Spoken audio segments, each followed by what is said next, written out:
I'm Charlotte from Future in Finance. I'm here to help you get through your CEMAP studies, and I'm going to explain to you the difference between Heave and Subsidence, or Subsidence, however you want to say it. It's a big focus of your CEMAP 2 and 3 studies. Okay, so the first thing that we need to understand about Heave and Subsidence, or Subsidence, is that they are both types of movement that goes on in the ground underneath your house that can basically affect the structural integrity of your property.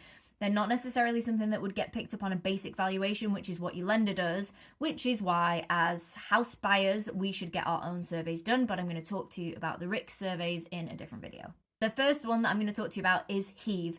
So what I need you to imagine, and bear with me for this one, is a very, very tiny person stood underneath your house and they are pushing up. And as they are pushing up, they are going to say, Heave. That's what I need you guys to remember, because you will then never forget what Heave is.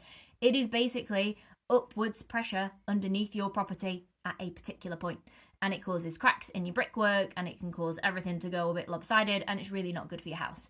Things that can cause heave are things like if there's been loads of heavy rainfall, basically the ground soaks up all that moisture and it can lift the ground. Also, if trees have been removed from near your house, if there's been building work going on, all that kind of stuff can cause heave.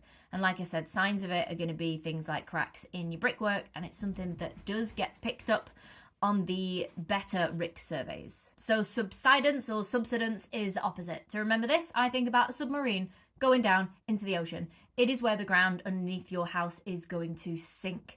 Things that can cause this are extreme dry weather where there's no moisture in the ground and it can cause a sinkhole, or it can just sink. Also, if there's tree roots near your property that are soaking up all the moisture in the ground, that can also cause it. You will have seen signs of subsidence after earthquakes and sometimes sinkholes that actually form. It's really important that you guys know the difference between those for your CEMAP 2 and potentially your CEMAP 3 exam.